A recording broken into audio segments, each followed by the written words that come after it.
j'aimerais maintenant vous parler en quelques minutes des halachot de la Gniza. On sait très bien que le nom d'Akadosh Baruch Hu qui a été écrit quelque part, c'est une interdiction de la Torah de l'effacer. C'est une interdiction de la Torah de le mépriser. Et les Chachamim, le Rambam et compagnie, ils disent, c'est pas juste quand il y a écrit le nom. Même quand il n'y a pas écrit le nom, c'est exactement la même chose. Ça veut dire que des divrei Torah, il y a une Gdusha qui s'y trouve. Qu'est-ce qu'on entend par divrei Torah? Et plus précisément aussi, qu'est-ce qui n'est pas inclus dans divrei Torah? Alors, on va essayer maintenant de ne pas trop insister sur les raisons, de plutôt aller rapidement pour parler de plein de cas, Bezrat Hashem. Un Chumash, c'est un livre de Torah. Un livre de Midrash, c'est un livre de Torah. Un livre de Moussar, c'est un livre de Torah. Un livre de Shalom Bayit dans lequel, sans arrêt, on parle, on ramène des enseignements de Chachamim, dans Pirkei Avot et compagnie, c'est un livre de Torah. Pour reprendre l'exemple de Tal d'hier, un cahier sur lequel vous prenez des notes du cours qu'on a fait, qu'un rav a fait, qu'une rabbinite a fait, ça s'appelle de la Gdusha. Hors de question de prendre votre cahier à la fin de l'année et de le jeter à la poubelle. Vous avez écrit dessus des divrei Torah, ça devient de la Gdusha et c'est complètement assourd. Maintenant écoutez bien, est-ce que j'ai le droit, vous entendez? Est-ce que j'ai le droit, mon cahier par exemple, de dire bon, le jeter à la poubelle, j'ai compris que c'est un mépris. Mais alors, je vais aller, quand je vais faire une randonnée, je ne sais pas où, là dans la forêt, je vais le poser là-bas. Et puis après, avec le temps, et avec je ne sais pas quoi, eh ben, il va se détériorer. Ça change quoi? Ça change quoi que je le mette sous la terre ou que je le laisse poser sous un arbre quelque part? Alors, qu'est-ce que vous en pensez? Johanna, vous autorisez? Pourquoi? Parce que à nouveau, c'est un mépris. Les livres de Torah, on te dit, et le Gdusha, il faut les enterrer, ce qui s'appelle la Gniza. Donc tu n'as pas le droit. Est-ce que j'ai le droit de le poser pendant des jours et des jours à un endroit où il va y avoir de la pluie? Non. Maintenant, si j'ai une page qui s'est déchirée de mon livre de Torah, donc j'avais une page entière, c'est une page de Torah, elle s'est déchirée en deux, on ne comprend plus rien à ce qu'il y a écrit, etc. Est-ce que je peux la jeter à la poubelle? Chas v'shalom. Ça provient d'un livre de Torah, tu es obligé de mettre ça à la Gniza. Bien que maintenant ça ne veut plus rien dire, ça provient plus que ça. Si vous avez ici dans ce livre-là, une petite partie sur laquelle il n'y a rien qui est écrit, qui s'est déchirée, à nouveau, ça aussi, il faut le mettre, on n'a pas le droit de jeter. Si vous savez que c'est ça, si vous voyez une feuille, vous ne savez pas c'est quoi, vous ne savez pas c'est quoi. Mais si vous savez que ça provient de là, il faut mettre ça à la Gniza. Maintenant, il y a une question qui a été posée. Est-ce qu'on a le droit de prendre des livres? Vous savez, il y a tout type d'endroits dans lesquels il y a des poubelles. Il y a des poubelles de recyclage pour le plastique. Il y a des endroits dans lesquels les gens y mettent par exemple les journaux et compagnie. C'est des endroits dans lesquels on pose les journaux, les papiers, qui vont être ensuite recyclés. Est-ce que je peux prendre mon cahier et le mettre là-bas? Pourquoi non?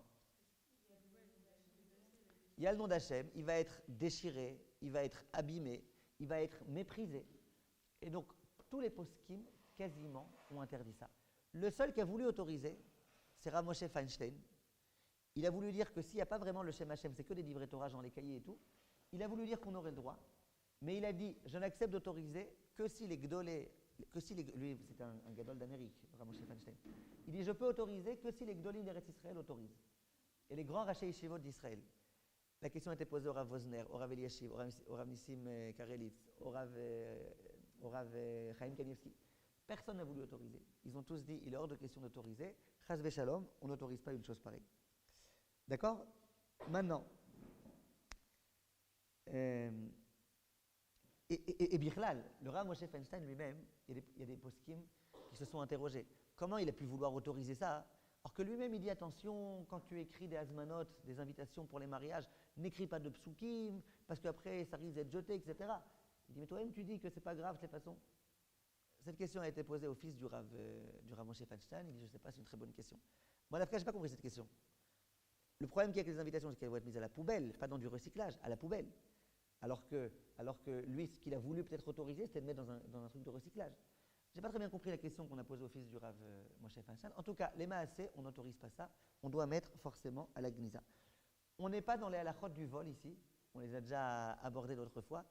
Mais vous comprenez bien que si vous avez des paquets de Gniza, en général, les Gniza qui sont ici en Israël dans les rues, il faut payer. Parce que quand même, c'est des grands services qui nous rendent. C'est tout un service qui est derrière. C'est pas très cher, mais c'est payant. Pour un grand sac de Gniza, en général, ça coûte 8 shekels.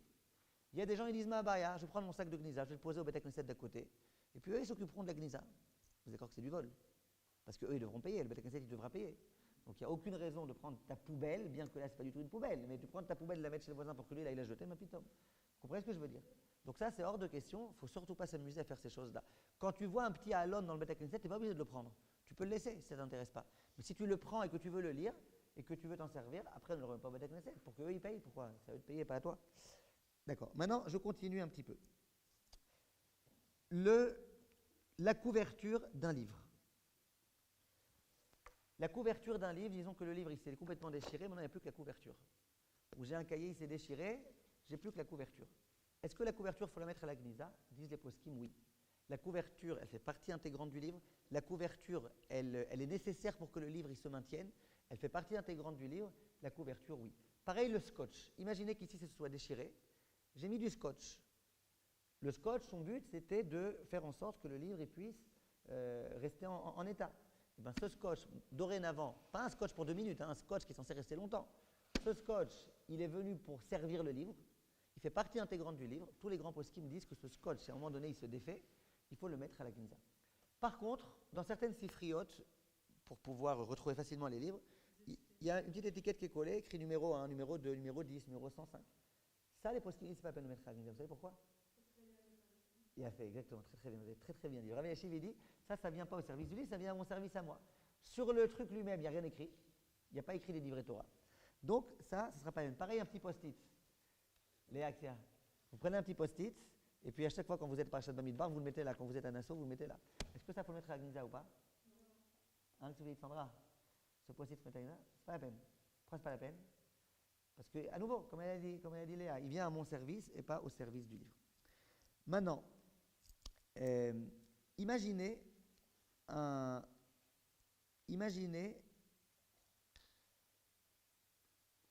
livre. Je vous offre un cadeau. Donc je prends un livre, je mets autour un papier cadeau, d'accord, et je vous offre ce livre. Le papier cadeau, maintenant, est-ce que vous devez mettre à la Gnisa ou pas? Pourquoi non? Ouais, mais il vient quand même pour la beauté. Vous avez raison, mais disons quelque chose qui vienne pour la beauté du livre, c'est-à-dire pour la classe du livre. Imaginez par exemple que sur le livre, je trouve qu'il n'est pas beau blanc, c'est trop fade. Je mets dessus comme ça une léminatia, une espèce de couverture rose par exemple. Et après cette couverture, je la retire. Est-ce que je dois la mettre à la Gnisa ou pas? Alors là, on a un principe. On ne peut pas rentrer dans tous les détails de ce principe, mais je vous dis rapidement. Dans ces halachot-là, il y a un concept qui s'appelle Gdusha. Il y a un concept qui s'appelle Tashmiché Gdusha. Il y a un concept qui s'appelle Tashmiché des Tashmiché. Je prends un exemple. Le Sefer Torah, c'est la Gdusha en elle-même. C'est de la Gdusha. Il y a de la Gdusha dans le Sefer Torah. La table sur laquelle je pose le Sefer Torah, une table dans laquelle toujours je mets ça, s'appelle Tashmiché Gdusha. Le rideau qui va venir pour accompagner le Aron Kodesh, par exemple. Le Aron Kodesh, c'est Tashmiché Gdusha. La Gdusha, c'est le Sefer Torah, elle est posée sur le Aron Kodesh. Le rideau que je mets devant le Aron Kodesh, c'est Tashmiché des Tashmiché. Vous comprenez ce que je veux dire? Et puis après, tu peux aller très loin comme ça. Tu peux aussi réfléchir à ce qui vient au service du rideau et compagnie. D'accord? Donc, maintenant, les poskim, ils veulent dire comme ça. Dans le livre, la Gdusha, elle est où? C'est le livre ou c'est la couverture? C'est le livre. La couverture, elle est quoi? Tashmiché Gdusha. La petite léminatia, la petite couverture rose que tu as mise dessus. Tashmiché des Tashmiché. Tashmiché des Tashmiché, les poskim veulent dire que ce n'est pas la peine. Donc dans le papier cadeau, ce n'est pas la peine. D'abord, et là il y a une autre chose qui entre en ligne de compte dans le papier cadeau, c'est que tout le monde sait très bien qu'on le met de façon très provisoire. Quelque chose qui a été mis de façon provisoire, dans beaucoup de cas, je ne dis pas dans tous les cas, mais dans beaucoup de cas, on dit que ce n'est pas la peine de mettre ça après à la Gnisa. Maintenant, même quand ce n'est pas provisoire, comme l'exemple du papier rose que vous avez mis autour, ce n'est pas provisoire. Mais étant donné que c'est tashmiché, détashmiché, là, il n'y a pas de problème. Hein? Non, c'est un protéger les livres, c'est autre chose. Non, c'est bien pour protéger les livres, c'est autre chose. C'est bien pour protéger. Oui,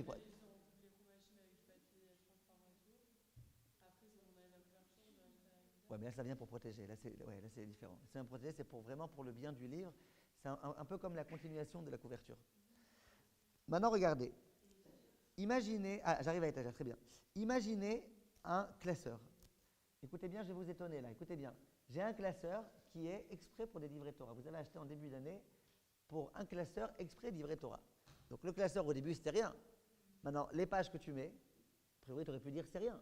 Non, à chaque fois que tu mets des pages dedans, c'est des pages de Torah. À la fin de l'année, tu prends toutes tes pages de Torah et puis tu les mets quelque part dans un endroit bien donné. Ton classeur, tu veux le jeter à la poubelle. Il s'est abîmé, par exemple. Il ne sert plus à rien, ton classeur. Alors, qu'est-ce qu'on fait avec? Qu'est-ce que vous dites? Comment vous appelez, madame, comment? Et les âmes? Alors, qu'est-ce que vous dites, madame, et les âmes? Pourquoi? Très bien. Pourquoi Agnisa?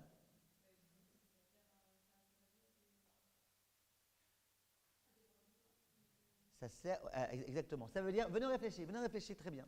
Les feuilles que vous mettez dedans, madame et les âmes, ça s'appelle Gdusha, ou Tashmish Gdusha, comment ça s'appelle?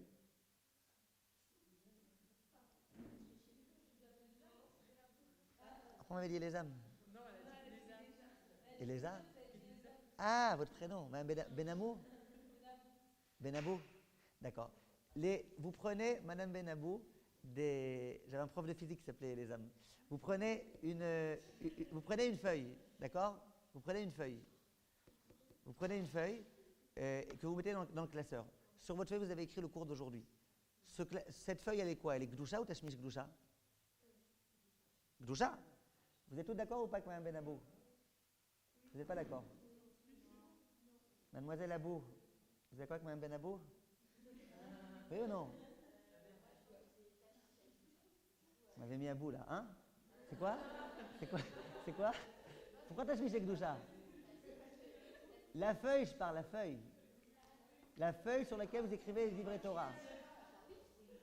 C'est Gdusha. Ah, très bien. D'accord. D'accord, donc la feuille, c'est Gdusha. D'accord? Maintenant, le classeur, il vient au service de ces feuilles-là. Donc c'est Tashmish Gdusha. Donc qu'est-ce qu'on doit faire avec? Lisa.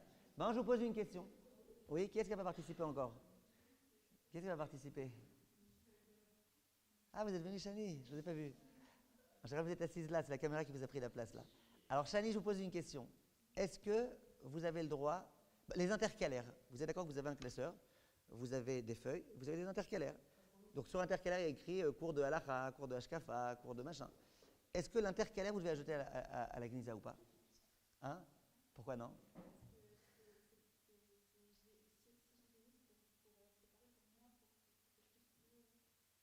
Il a fait, exactement. C'est pas Gdusha. C'est vraiment juste pour moi, c'est comme ce qu'a dit tout à l'heure Léa. Ouais, très bien, comme a dit tout à l'heure Léa, juste pour mettre, pour que ce soit plus facile pour toi. Donc c'est très bien. Maintenant, on en arrive au Aaron Sfarim. Écoutez bien, question très fréquente de laquelle il faut parler. Vous avez un Aaron Sfarim, une bibliothèque dans laquelle il y a des Sfarim.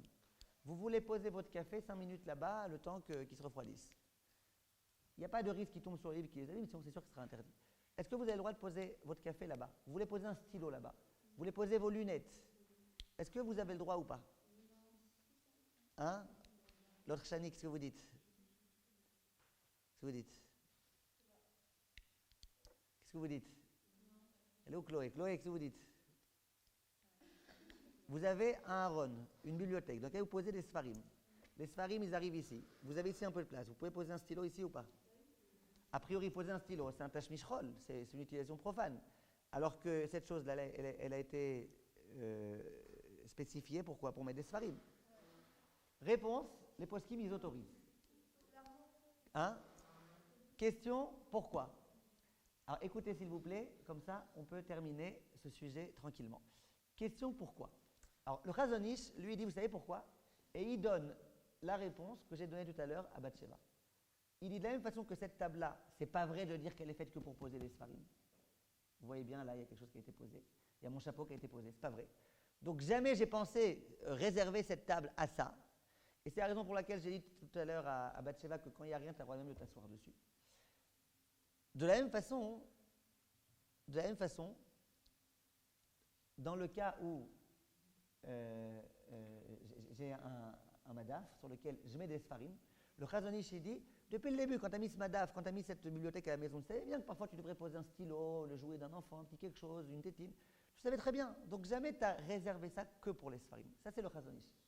Maintenant, il y en a qui veulent dire, même un peu plus que le Chazon Ish, il y en a qui veulent dire, regarde, dans ton livre, c'est quoi la Gdusha? C'est ça, c'est le livre.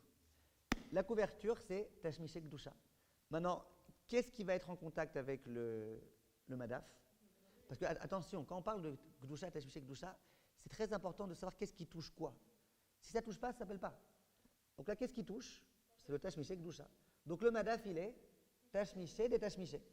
Tashmiché, détashmiché, on a le droit de faire dessus des utilisations profanes. Je n'ai pas dit qu'on a le droit de faire des utilisations méprisables, mais des utilisations profanes, on a le droit. Donc il y a beaucoup de poskim qui ont voulu autoriser. Il y en a qui n'ont pas tellement aimé ça parce qu'ils ont voulu dire, mais attends, la couverture, ça fait partie du livre lui-même. Il y a toute une longue discussion dans les poskim à ce sujet, mais en tout cas, à la Chal et Maaseh, vous avez le droit de poser dessus quelque chose. Venez, on continue un petit peu. Si vous avez un sac qui est fait que pour mettre dedans des livres, comme on a dit, le Rav Eliashiv, c'est tashmish et tashmish, c'est pas la peine de le mettre à la Gnisa. Maintenant, je vous pose une question. Il y a des gens qui ont des boîtes en bois dans lesquelles ils posent les birkat Amazon. Vous avez déjà vu ça dans certaines maisons? Une boîte dans laquelle on pose les birkonim. Est-ce que cette boîte-là, le jour où je veux m'en débarrasser, je dois la mettre à la Gnisa ou pas? Pourquoi non? Qu'est-ce que vous dites? Oui? Pourquoi oui? Il a fait. Le birkon lui-même, il n'est pas dans 10 couvertures. Le birkon, c'est la gdoucha lui-même. Il est posé sur une boîte. Cette boîte est à Michel Gdoucha. Les poskim me disent que ça, il faut jeter, il faut mettre à la gnisa. Pardon? Non, je parle d'un birkat sans couverture, pas une couverture comme ça. Ouais, ouais.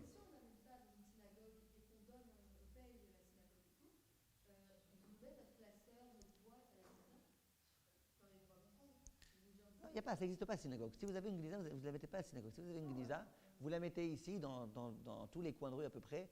Il y a une grande gnisa bleue, vous devez les voir. Et à Beit Vegan, il y en a plein. J'imagine qu'à Mshinov, il y en a une. À plein d'endroits, il y en a. Vous payez là-bas 8 shekels ou le prix qui est écrit dessus, vous mettez votre gnisa. Puis voilà, ne mettez pas. Bien sûr, bien sûr. Maintenant, regardez. Venez, on continue un petit peu. Encore dans certains cas précis. Il y a un sujet qui est trop long pour être traité maintenant, surtout qu'il est vraiment très très long, c'est le sujet des invitations. Quand on écrit une invitation, il y a beaucoup de fois des gens ils veulent écrire un pasouk. Kol Od Ishama Bare Yehuda ou Bechutzot Yerushalayim. Alors, je ne rentre pas dans le détail parce qu'on ne peut vraiment pas maintenant, on n'a pas le temps de donner toutes les solutions. Sachez que d'une façon générale, il y a un problème. D'écrire un pasouk sur une invitation dont on sait qu'il y a plein de gens qui vont la jeter après à la poubelle, c'est assourd. Il y a un pasouk, c'est un dvar Torah. Il y a des cas où on autorise, des cas où on n'autorise pas. Donc, le jour où vous faites la hazmana de votre mariage, Bezrat Hashem, Bekarov, ou de votre bar mitzvah, de toutes vos smachot Bezrat Hashem, si vous voulez écrire quelque chose qui s'apparente à un pasouk ou à un dvar Torah, si vous voulez écrire sur le faire-part, Ben Yud Gimel la mitzvot, c'est une Mishnah, attention, il vaut mieux d'abord téléphoner à un rav compétent, lui demander comment on peut écrire, de quelle façon. Il y en a qui veulent autoriser si ce n'est pas écrit tout droit, mais d'une certaine façon. Maintenant, il y en a même, ils recommandent d'écrire les hazmanot, pas avec une écriture carrée, pas avec une écriture genre de chumash, mais avec une écriture arrondie. Parce qu'il y en a qui veulent dire que même l'écriture elle-même, la simple écriture, c'est une lettre de l'alphabet juif, et donc en soi, il y a une gdoucha. On n'a pas le temps de rentrer dans tous ces détails. Une chose est sûre, si vous recevez un jour une invitation dans laquelle il y a un pasouk entier qui est écrit, ne jetez pas cette invitation à la poubelle, vous jetez soit toute l'invitation à la gnisa, soit vous déchirez le pasouk, vous les découpez et vous mettez ça à la gnisa. Je continue, donc on n'a pas beaucoup parlé de ça, mais il n'y a pas le choix. Maintenant, je continue avec quelques cas très fréquents. S'il vous plaît, écoutez bien. Maintenant, on va vitesse TGV Atlantique. On a une question qui se pose. Imaginez une histoire de la Gemara. Yosef Moukir Shabbat, vous connaissez toute cette histoire-là. Masechet Shabbat d'Akuf Yotet. Imaginez qu'on ait pris ça et qu'on ait fait de ça un livre qu'on raconte aux enfants. Donc pas écrit en araméen comme c'est écrit dans la Gemara, mais écrit joliment avec des dessins, etc. Est-ce qu'il faut jeter ça, est-ce qu'il faut mettre ça à la Gnisa ou pas? Oui, pourquoi? Ça ne change rien, c'est une histoire de la Gemara. Donc c'est une Gemara, tu n'as pas le droit de jeter une partie de la Gemara. Machin. Maintenant, je vous pose une autre question un peu plus compliquée. On écrit un livre avec l'histoire du Rav Shach. Maintenant, le Rav Shach, c'est un Gdolador, Nachon, mais quand moi je raconte sa vie, ça devient quand même pas une Gemara. Est-ce que je suis obligé de mettre ce livre après à la Gnisa ou pas? Hein? Les poskim me disent que non. Non, attention, si dedans je dis tout type de divrei Torah au passage, ce qui est le cas en général, oui. Mais le simple fait que j'ai raconté l'histoire de quelqu'un, ce n'est pas encore des divrei Torah. C'est vrai qu'on peut apprendre de ça des bonnes choses, il faudra faire attention, il ne faudra pas le mépriser. Mais Gnisa, c'est pour des divrei Gdusha. Quand je raconte la vie du Rav Shach, ce n'est pas encore devenu des divrei Gdusha. Je ne suis pas habilité à transformer ça en divrei Gdusha, à moins que je vous dise, voilà, c'est écrit dans la halacha, d'ailleurs le Rav Shach il faisait attention à ça. Le Rav Shach il faisait ça parce que c'est écrit dans Rabbeinu Yonah. Hein? Ouais, vous avez raison, c'est pour ça qu'il faut faire très attention. Maintenant, une feuille sur laquelle il y a écrit des ségoulottes. Alors, si c'est des ségoulottes qui proviennent des poskim, du Rida, de la Gemara, ces ségoulottes, il faut les mettre à la Gnisa. C'est des ségoulottes de grand-mère, alors kol hakavod pour nos grand-mères, mais ce n'est pas la peine de mettre ça à la Gnisa. Je continue. Vous avez des dessins. Imaginez, aux enfants, souvent, on leur distribue en fin de semaine des dessins qui illustrent la paracha. Vous avez un dessin qui illustre Yosef et ses frères, etc. Est-ce que ce dessin, je dois le mettre à la Gnisa? Non, un dessin, ça n'a pas de chose. Si en dessous, il y a écrit Yosef et ses frères, on te ramène un pasouk et tout, là oui. Mais le dessin en tant que tel, il n'a pas de gdusha. Je continue. Le nusach d'une bracha. Sur un texte, il y a écrit Baruch ata Hashem Elokeinu asher yatzar et adam bechokma. Or tfiyat aderech. Est-ce que ça a de la gdusha? Les poskim disent que oui. Pourquoi ça a de la gdusha? Il y a le nom d'Hachem. Alors, s'il y a le nom d'Hachem écrit Yudke Vavke, comme c'est le cas dans les Sidurim, dans les Chumashim, là, évidemment. Mais souvent, ils écrivent Hachem, genre un petit He et puis un petit. Hein? Ouais, souvent, ils essayent d'écrire le nom d'Hachem, pas vraiment le nom d'Hachem. Est-ce que ça s'appelle la Gdusha, ce texte-là ou pas? Anaël, si vous dites. Ça s'appelle la Gdusha. Pourquoi? La Gemara, elle dit, quand tu fais ceci, tu réciteras tel bracha. Quand tu sors des toilettes, tu fais un shariat tsar. Quand tu bois un verre d'eau. Donc, ça fait partie de la Torah orale. Donc, c'est un enseignement. Donc, les brachot, si on ne veut plus se servir du shariat tsar, dont c'est toujours servi, impérativement à la Gnisa. Je continue. Vous avez acheté un petit Pesexman ou un paquet de gâteaux. Il y a écrit dessus Boré Miné Maisonot. Il faut mettre à la Gnisa ce petit morceau? Non. Il y a écrit Bet Mem Mem. Boré Miné Mem. Non. Il y a écrit Birkato chez Akol. Non. Maintenant, là où c'est parfois un peu plus embêtant, c'est quand il commence à te faire des parachiotes. Par exemple, le Rav Nissim Karitz, il dit, imaginez sur un paquet de gâteaux, il y a écrit Nilosh Beme Perot ou Birkato Maisonot. Ça a été pétri dans du jus, et donc la bracha est Maisonot. Là, ils te font déjà un cours, là. Ça a été pétri dans deux trucs, quand c'est pétri dans ça devient Maisonot. Là, le Rav Nissim Karitz, il veut dire que c'est très probable qu'il faudrait couper cette petite partie-là et le mettre à la Gnisa. C'est rare, en général, ils essayent de ne pas faire ça. Maintenant, le Rav, il dit, si jamais c'est écrit dans deux choses différentes, d'une part, il y a écrit Nilosh Beme Perot, et plusieurs centimètres après, il y a écrit Birkato Maisonot. Vous entendez? Le Rav, il veut dire, s'il y a écrit dans une ligne Nilosh Beme Perot, et à un autre endroit, il y a écrit Boré Miné Maisonot, là, c'est Besséder. Quand je te raconte la recette, c'est pas un Dvar Torah. Quand je te dis que c'est Maisonot, c'est pas encore un Dvar Torah. C'est juste si tu allies les deux que ça devient un Dvar Torah. Alors le Rav Nissim Karitz, il veut dire, s'il y a écrit dans la même ligne, vraiment, Nilosh Beme Perot ou Birkato Maisonot, c'est possible qu'il faille mettre ça à la Gnisa.